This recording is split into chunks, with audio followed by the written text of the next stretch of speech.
Hi நண்பர்களே, welcome to சனா சேவை மையம் யூடியூப் சேனல். நம்ம சேனலில் தற்போது என்ன செய்தி பார்க்க போகிறோம்னா, கூட்டுறவு மேலாண்மை பட்டய படிப்பிற்கு ஆன்லைனில் எப்படி விண்ணப்பிக்கலாம் அப்படிங்கிறத பார்க்க போகிறோம். இந்த கூட்டுறவு மேலாண்மை பட்டய படிப்பு என்பது ஒரு வருட கால படிப்பு தான்.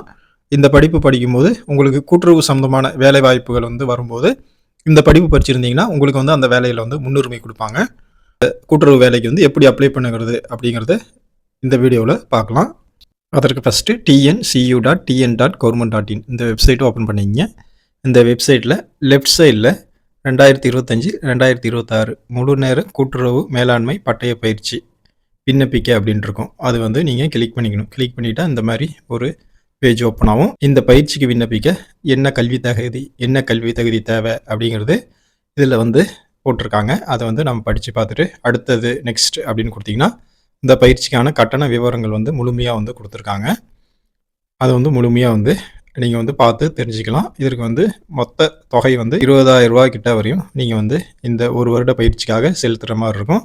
எப்படி கட்டணம் செலுத்தணும் அப்படிங்கிறதையும் இதிலே விரிவாக போட்டிருப்பாங்க. அதையும் நீங்கள் டிஸ்பிளேல பார்த்து தெரிஞ்சுக்கலாம்.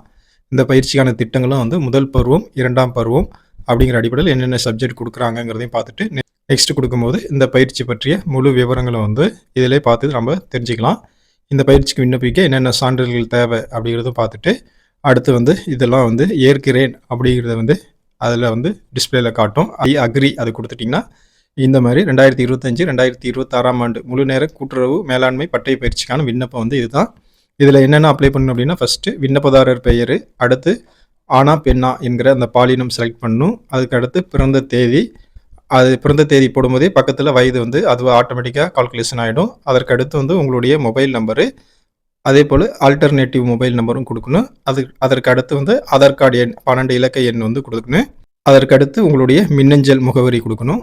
அதற்கப்புறம் பெற்றோர் அல்லது பாதுகாவலர் பெயர் கொடுக்கணும். கொடுத்துட்டு தேசியம் அப்படின்னு கீழே இருக்கும். அதில் நேஷனாலிட்டி இந்தியன் அப்படின்னு கொடுத்துட்டு கீழே உங்களுடைய மதம் என்ன அப்படின்னு கேட்கும். அது நீங்கள் எந்த மதத்தை சார்ந்தவங்களோ அதை நீங்கள் டிக் பண்ணிவிட்டு அதற்கு அடுத்த ஸ்டெப்பாக நிரந்தர முகவரி நீங்கள் கிளிக் பண்ணணும். நிரந்தர முகவரியில் உங்களுடைய ஆதார் கார்டில் இருக்கிற மாதிரி நீங்கள் போட்டுங்க. உங்களுடைய கதவு எண், உங்களுடைய தெரு பெயர், நீங்கள் எந்த ஊரை சேர்ந்தவங்களோ அந்த டீட்டெயிலு, அடுத்து உங்களுடைய மாவட்டம், அடுத்து மாநிலம், அடுத்து உங்களுடைய அஞ்சல் குறியீடு எண். இதுதான் நிரந்தர முகவரியில் நீங்கள் ஆதார் கார்டில் இருக்கிற மாதிரி பார்த்து ஃபில் பண்ணிக்கலாம். இந்த முகவரியில் தான் தற்போது நீங்கள் வசித்து வரீங்க அப்படின்னா கீழே உள்ள டிக் பாக்ஸை கிளிக் பண்ணிங்கன்னா அது கீழே இந்த அட்ரஸ் அப்படியே காப்பி பேஸ்ட் ஆகிடும். இல்லை தற்போதைய முகவரி வேறு இடத்துல வசிக்கிறீங்கன்னா அதனுடைய அட்ரஸையும் நீங்கள் கீழே ஃபில் பண்ணிக்கங்க. அதே போல் தான் டோர் நம்பர், தெரு பேர், உங்கள் ஊர், மாவட்டம், தமிழ்நாடு, அஞ்சல் குறியீடு இந்த அடிப்படையில் ஃபில் பண்ணிக்கங்க. அடுத்து விண்ணப்பதாரரின் இனம் கேட்குறாங்க. அதில் நீங்கள் எந்த கம்யூனிட்டியை சேர்ந்தவங்களோ அதை நீங்கள் டிக் பண்ணிக்கிட்டு பக்கத்தில் சப்காஸ்ட் என்னவோ அதுவும் நீங்கள் டைப் பண்ணிக்கணும். டைப் பண்ணிக்கிட்டு உங்களுடைய கம்யூனிட்டி சர்டிஃபிகேட்டை சூஸ் ஃபைலுங்கிற இடத்துல நீங்கள் அட்டாச் பண்ணிக்கணும். அதற்கு அடுத்து நீங்கள் மாற்றுத்திறனாளியா, ஆதரவற்ற விதவையா, முன்னாள் இராணுவத்தினரா, இல்லை விவாகரத்து பெற்றிருக்கீங்களா, இலங்கை இல்லை பர்மாவை சேர்ந்த அகதியா அப்படின்னு கேட்குறாங்க. அதெல்லாம் இல்லைன்னா எல்லாத்துக்கும் இல்லை அப்படிங்கிற மாதிரி போட்டுடணும். அதே போல் விளையாட்டு பிரிவில் நீங்கள் சர்டிஃபிகேட் வச்சுருந்தீங்கன்னா ஆம் போடுங்க, இல்லைனா இல்லைங்கிற மாதிரி போட்டுட்டு உங்களுடைய டிசியை சூஸ் ஃபைல் அப்படிங்கிற அந்த இடத்துல மாற்றுச் சான்றிதழ்னு கேட்பாங்க. அந்த இடத்துல நீங்கள் சூஸ் பண்ணி அட்டாச் பண்ணிக்கங்க. அதற்கு அடுத்து உங்களுடைய விண்ணப்பதாரரின் கல்வி தகுதி, இதில் ஃபஸ்ட்டு 10ஆம் வகுப்பு கேட்குறாங்க. அதில் நீங்கள் தமிழ் வழியில் படிச்சிங்களா, ஆங்கிலம் படிச்சிங்களா அப்படிங்கிறத நீங்கள் சூஸ் பண்ணிவிட்டு அடுத்து உங்களுடைய சர்டிஃபிகேட் நம்பரு, நீங்கள் 10ஆம் வகுப்பு படித்த பள்ளியின் பெயர், அதுக்கு பக்கத்தில் நீங்கள் தேர்ச்சி பெற்ற ஆண்டு, அதுக்கு பக்கத்தில் நீங்கள் 10ஆம் வகுப்பில் மொத்த மதிப்பெண்கள் எவ்வளவோ அது போட்டுட்டு நீங்கள் பெற்ற மதிப்பெண்கள் எவ்வளவோ அது நீங்கள் மதிப்பெண்கள் ஏற்றத்தில் டைப் பண்ணிங்கன்னா ஆட்டோமேட்டிக்காக எத்தனை சதவீதம் அப்படிங்கிற கால்குலேஷன் அதில் வந்துடும்.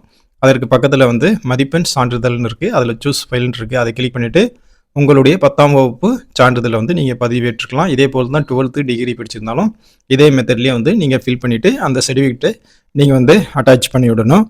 அடுத்து விண்ணப்பிக்கும் பயிற்சி நிலையத்தின் பெயர் கேட்குறாங்க. நீங்கள் எந்த பயிற்சி நிலையத்தில் விண்ணப்பிக்க விரும்புகிறீங்களோ அது நீங்கள் டிக் பண்ணிக்கிட்டு உறுதிமொழியை எல்லாத்துக்குமே நீங்கள் டிக் பண்ணிக்கணும். டிக் பண்ணிவிட்டு பெற்றோர் பாதுகாவலர் உறுதிமொழியும் கேட்குறாங்க, அதுவும் டிக் பண்ணிவிட்டு இதற்கு உண்டான அமௌண்ட் 100 ரூபா செலுத்துகிற மாதிரி இருக்கும். அதுவும் டிஸ்பிளேலே காட்டுது. அதற்கு கீழே உங்களுடைய ஃபோட்டோ, உங்களுடைய கையெழுத்து, அதே போல் பெற்றோர்கள் அல்லது பாதுகாவலருடைய கையெழுத்து மூணுமே அட்டாச் பண்ணணும். அட்டாச் பண்ணிவிட்டு மேலேன்னு கீழே வரையும் எல்லாமே சரியாக அப்ளை பண்ணியிருக்குமா, சரியாக ஃபில் பண்ணியிருக்குமா அப்படின்னு செக் பண்ணிவிட்டு அப்ளிகேஷன் சப்மிட் அப்படின்னு கொடுத்தீங்கன்னா இந்த மாதிரி பிரிவு வந்து உங்களுக்கு ஓப்பன் ஆகும்.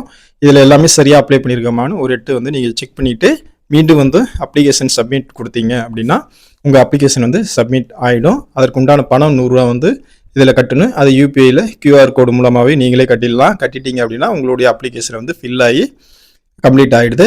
இதற்கான நம்பரும் அப்ளிகேஷனும் வந்து கொடுப்பாங்க. அப்ளிகேஷன் நீங்கள் டவுன்லோட் பண்ணி பிரிண்ட் எடுத்து நீங்கள் எந்த கல்வி நிலையத்தில் சேர விரும்புகிறீங்களோ அங்கே கொடுத்து சேர்ந்துக்கலாம். இந்த மெத்தடில் நீங்கள் கூட்டுறவு மேலாண்மை பயிற்சி மையத்தில் விண்ணப்பிச்சுக்கலாம்.